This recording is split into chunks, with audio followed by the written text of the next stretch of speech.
What up, everybody? Justin Fever here, and I'm going to make a VP tier list. I know we're deep into the presidential election. Well, not too deep. Well, yeah, I guess you could say deep. We're just a couple of months out here, 2 to 3 months out here. So, yeah, I wanted to revisit Trump's VP selection and possible picks he could have had, and because honestly, I have mixed feelings with the pick he made with JD Vance, and I will rank him accordingly, and I'll explain my misgivings and my pros and cons with him, as I will probably with most of these candidates. There are some candidates here I do not recognize by picture here. Sorry, I don't know this woman. I'm not sure if that could be Matt Gaetz. I doubt it, but this guy kind of looks like Ric Flair. But yeah, I'm going to rank by S to F, basically, you know, who gains the most versus who would actually lose the most out of, and I'll give my reasons for this, who I select and put on this list. A great deal of votes would probably be between 0.2 to 5%, maybe even a percentage point based on their performance on the campaign trail. That's more speculation than not, but honestly, I don't think the point system would really affect the ticket that much, but I would say the yes gains would probably be 0.2 to 5, and that would be huge. That would honestly be huge. And again, we would mix that with the personality and how they campaign.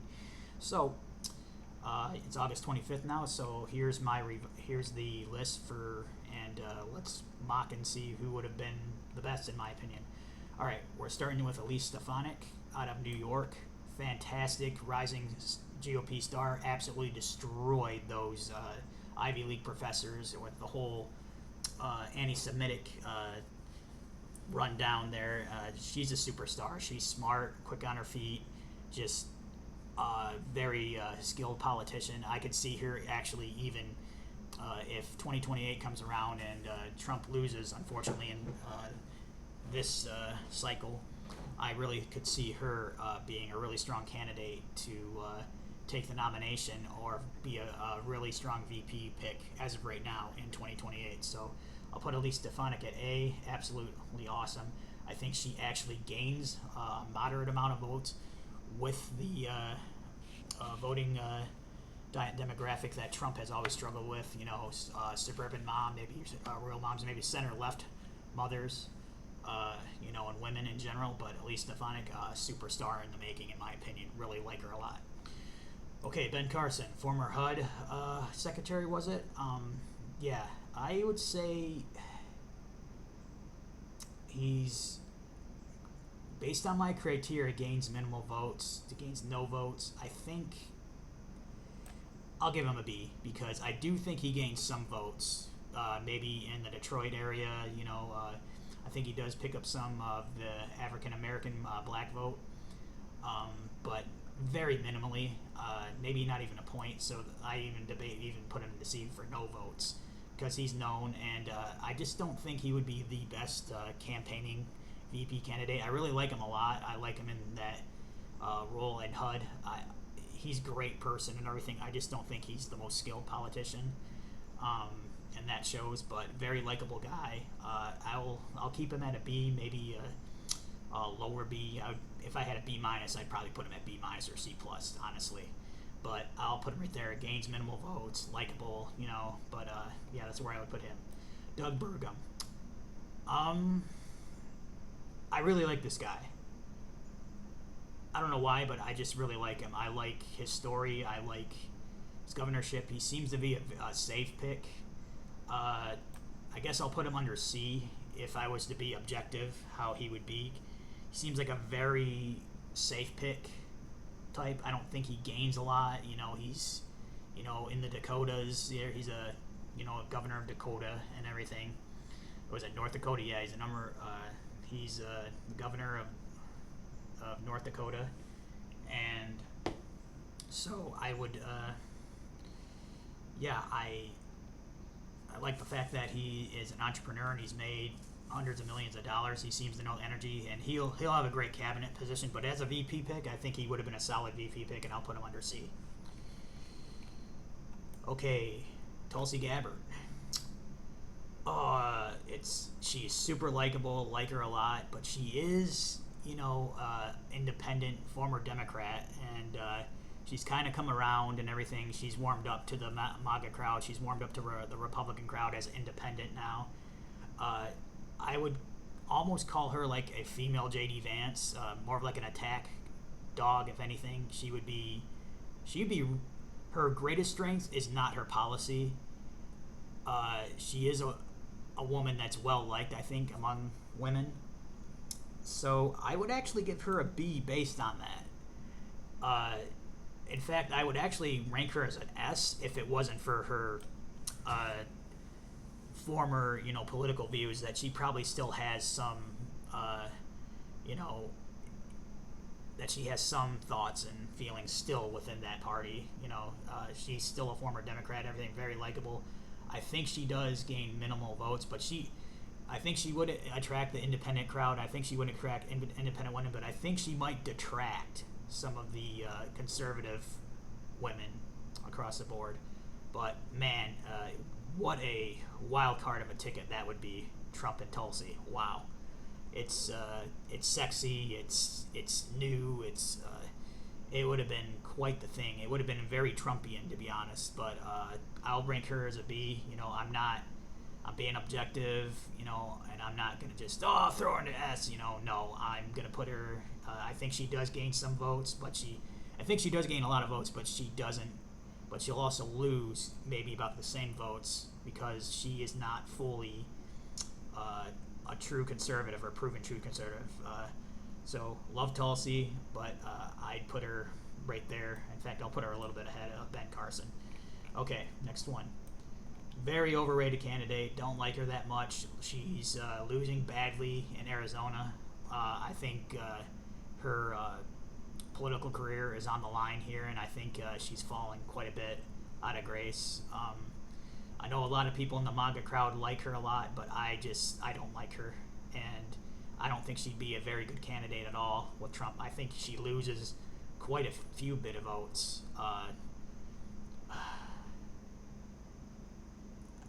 I'm gonna put her in F. I'm gonna put whoever this candidate's name is, whatever her name. I forgot her name. I know who she is, but I forgot her name. If I think of it, I'll point it out to you throughout this recording. Carrie Lake. Yeah, Carrie Lake. I think she's probably the worst woman candidate on this list. I mean, I honestly think she would be just awful. She doesn't gain. She won't. She's already in the MAGA crowd. I don't think she's very well liked with women in general or men in general. And I'm saying in general, not even just the MAGA crowd. And that's not going to gain Trump. Trump already has the MAGA crowd. He needs someone who's more established. And I just think Carrie Lake is a very bad candidate. Overrated. Don't like her. Just whined about being cheated with the gubernatorial race in Arizona. I just think she would just be an awful candidate there. All right. Mike Pompeo. I think this is Mike Pompeo. Pretty sure it is. I'm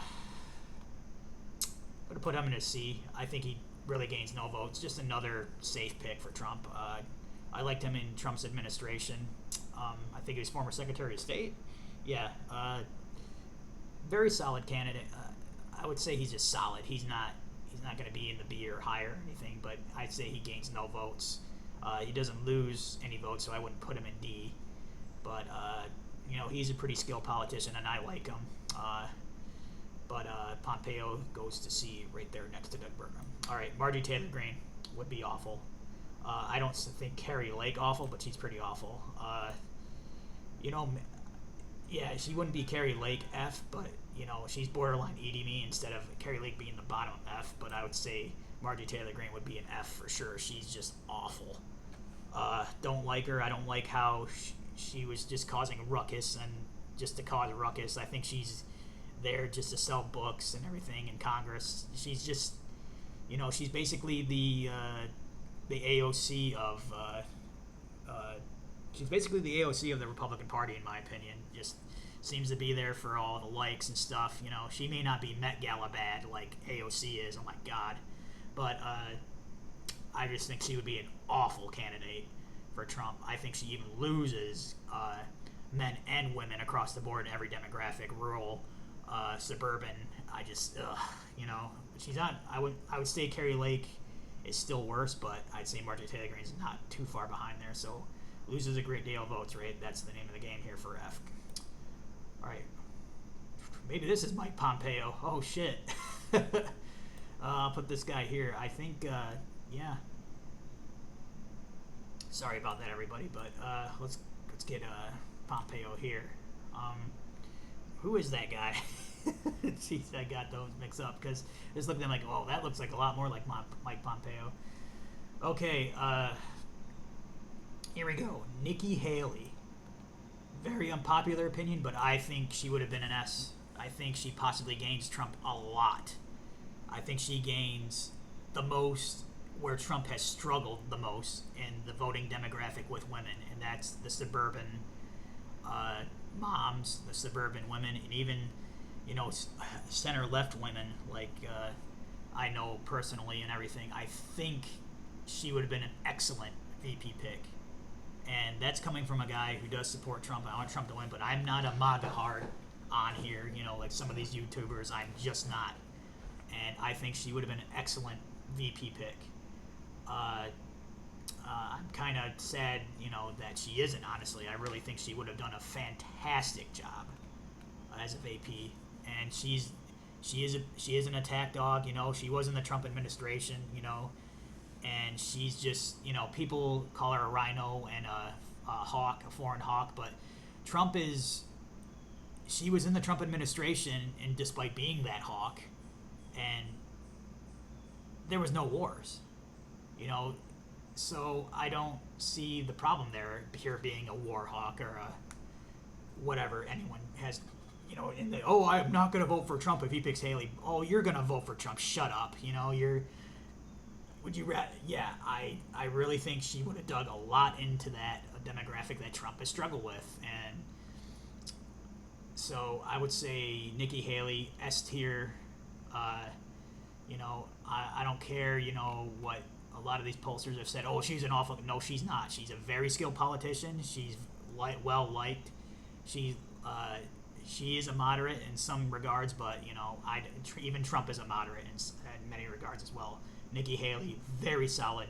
S gains a bunch of votes in the right areas for Trump, and I think it's almost in the bag in the election with her, even right now with everything. So, all right, I spoke too much. Kristi Noem, originally she would have been here, but after the book release and everything, I'd say she does actually lose some votes. Unfortunately, optics and in that book, killing a dog, they just pointed it out and pretty much just destroyed her candidacy and actually maybe hurt her political career significantly. I think she's a very, very, she's a great politician, very smart, and, there was a reason why she was on Trump's, really high on Trump's list at one point, but after everything that happened, with the book and the dog and everything, it's just awful. Like I said, I probably would have put her here, just, months ago, but it is what it is, and that's where it goes. She loses votes for Trump, maybe even loses a moderate amount of votes, but I'll just be conservative with that and say she loses some votes and everything. So, love you, Kristi Noem, you're awesome, but sorry.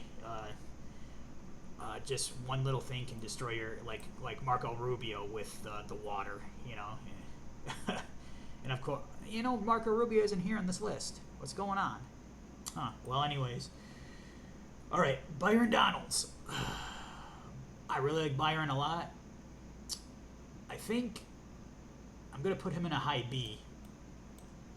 I hate to say he gains minimal votes because I think he does gain more votes, quite a few more votes than Haley, or more votes than Ben Carson and Tulsi Gabbard. But rising young star, very smart, sharp. Just love him. Just love this guy. Maybe we get at least Stefanik, Byron Donalds ticket if Trump loses in this cycle. I don't know, but Byron Donalds is rising star, and he's going to probably be up here in a couple of years. Really like this guy a lot. Superstar budding. I think he attracts a lot. demographically wise in the I think he does gain demographically wise a lot in the ticket. So Byron Donalds, rising star. I think he would have been a pretty solid pick for Donald Trump. Ron DeSantis. A. It was strange that it seemed like that Trump never really considered Ron, and maybe they had a discussion where where Ron was just, no, I ran for president and I'm just not interested in a VP selection right now. I'm gonna govern Florida, and I wonder if they had that conversation. I really think they did. I think Trump said he would have been in the mix, but he said he probably wasn't interested. He wanted to, after losing the primaries, because he probably thinks he has a shot in 2028. He still may have a shot, He was originally my first pick for president in the primaries. In fact, I would have voted for him in the primaries if he made it that far, but he didn't quite make it to Michigan. So, I really like Ron DeSantis. I don't understand the hate he's gotten for even running. I think he was a very strong candidate at one point, but the media's obsession with Trump brought a lot of people home to Trump backing him because of, it was almost like a revenge tour. People are getting all, emotionally and just going, for the guy that went past. But Ron DeSantis, he's the best governor in the United States, easy. So, I'm not gonna crap on him. I don't understand why the MAGA crowd or the internet crowd crap on him so much. He's he's a fantastic governor. He's an absolutely fantastic governor, and I'm never gonna, forget him. And what he did in Florida with COVID was fantastic. Everything he did was great, and I look forward to seeing in 2028, even with a Trump win, what's going to happen and everything of how he would primary against J.D. Vance at that point. Okay, Sarah Huckabee Sanders. I'd say she's kind of a safe pick, or she really won't gain that amount of votes. She's not in a swing state or anything like that, kind of like Doug Burgum and Mike Pompeo here. Probably not the most charismatic, but she was in the Trump administration. She was, what was it, Secretary Speaker? Was that what they call it? But she was, a solid candidate. She would gain and lose some votes, I think, but solid. I don't think she, whatever. Trump's current VP selection, J.D. Vance. And if I'm going to be objective, and as far as we go, I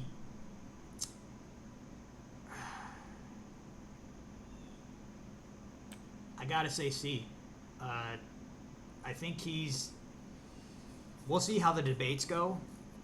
He's been a pretty solid campaigner, but at the same time, the cats comment and everything, he seems to drive away women.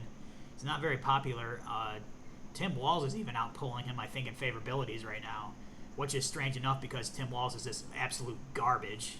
He's not a very pleasant human either, just some of his policies, and he just seems like a power-hungry, liar, just absolute liar. Going after JD's, military record or Ivy League standing, his degree and everything, it's just ridiculous. But JD is, honestly, he was probably, out of the last, 5 or 6, between Rubio, JD, Burgum, Tulsi, or whoever, Byron Donalds, I would say JD was my least favorite out of the bunch. But I am seeing signs, of him being, he seems very smart and everything. He just kind of lacks that charisma. I think there's got to be a moment with him where he really stands out. But as of right now, or as of my list here, I would say he gains no votes. In fact, I could debate either putting him or he loses some votes. But if I'm going to be objective, despite being Republican and despite going to vote for Trump, I would have to put JD at C. Gains no votes. Okay. Senator Tim Scott, Took me a moment to remember his name for some reason. Uh, silent. I would say he's a silent force, and he actually gained some votes for Trump. Maybe I have this weird feeling with him that he would have surprised us all and actually affected the ticket more than people would. I think a lot of people would probably put him here, but I would put him in a high B, maybe low A area. I think he actually does do well with minorities, a lot better than Ben Carson or even Byron Donalds. Ben Carson being, lacking maybe the charisma for the campaign trail, and maybe Byron Donalds for inexperience and people not knowing as much. But I think Tim Scott would have been a pretty solid pick, actually.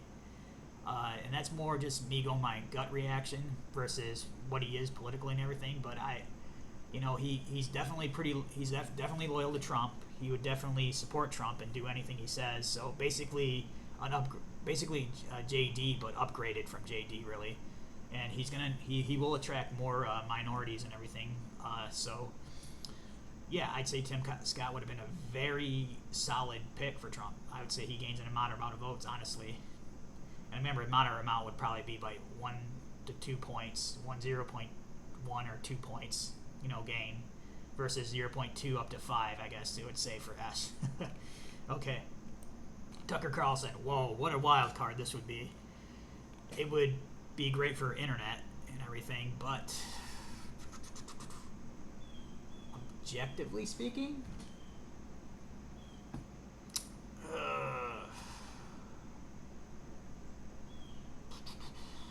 I'd say D. I just, it could be. It's like swinging. It's swinging hard. It's just going for it. I don't know where to put him. It's driving me kind of crazy right now. Where do I put Tucker? What would he do? I don't know how everyone would react to this. Would it be just magnificent? I mean, let's go on. I guess percentage-wise, what would be the percentage that he is just an absolute beast and just he just knocks it out of the park? I'd say about 20 to maybe 30% chance for that. I don't. Where does he live? I think he lives out in Wyoming. I don't know. It would be interesting. I'm kind of warming up more and more as I think about it, but oh man, it could be this or here. I don't know where to put him. I just don't. Where would I put Tucker?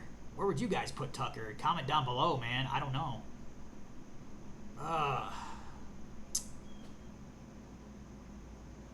What would he do?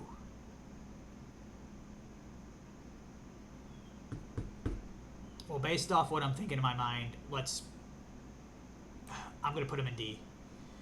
I think, after the uproar and everything and how it goes, he doesn't hit it out of the park, and I'm going to go, and I think conservatively on these things, as I am conservative, no pun intended, I guess, but maybe this actually does lose Trump some votes in the key swing states. It would be a very entertaining ticket, for sure. It would be very entertaining, but I still think overall that this actually might lose Trump votes in those battleground states, I think. But this could easily be here. Let me just point that out. Okay, so I'll put Tucker, the wild card of the picks here so far here. Okay, Vivek Ramaswamy. Oh yeah, let's put him in S. No. Nope. I'm going to put him in E. I think Vivek is a skilled politician, great speaker, but he seems to be more interested in podcasting and being Trump 2.0, kind of campaigned like Trump, have the same insult lines like Trump, going after the big donors and everything. That's where he more or less lost me, was that first debate and everything. And I know that he's an internet darling and everyone loves him, and Trump should pick Vivek, but no, he would actually lose a moderate amount of votes. He's not likable across every spectrum. He's very liked in the MAGA crowd. But he's basically Trump 2.0 without the Christian base, basically, and without the billions. He's got millions, hundreds of millions, I think, even, but he's not. He's basically a Trump wannabe, more or less, in my mind. And no, he's not even going to be. If he's in 2028, I don't see him. I see him running for president for the rest of his life and maybe getting close to the nomination at least once or twice, but he's not. He just doesn't have that reach across the crowd unless he divorces himself from the MAGA crowd and goes more independent. Then that would make him a little bit more interesting for sure. But Vivek he would lose a moderate amount of votes. A lot of it would be the suburban women and women in general, I think. He would even the Christian vote would actually suffer too, and Trump needs the Christian vote. So, yeah, I'd say Vivek is a very bad pick here for Trump. Okay, I think that's it. Notables. Where would I put Marco Rubio? If Marco Rubio is in here, I'd probably put Marco at a B. Who else was on the list that was on Trump's short list? We got Doug Burgum in here. Marco Rubio. So yeah, I think yes, here we are. Tulsi. Sorry, not Tulsi. Nikki Haley for sure. Very strong candidate. Come at me, bro. But this is my list. I had fun doing it. Tell me what you guys think. You think I'm on crack, or you think I'm like you just disagree, or whatever, or maybe even strongly disagree, or maybe you agree with me a lot of these spots, more or less. But I'm trying to be pragmatic. I'm trying to be objective and looking at the entire scape of everything. But this is where I put all of Trump's former VP, picks that were thought of by people in the ether. Maybe not so. Maybe not so realistic, really, and everything. But this is where I got everybody. Anyways, this is Justin Fever. Hope you enjoy this list, and tell me what you think, and comment down below if you want. All right, see you all later, and have a good day. Bye-bye.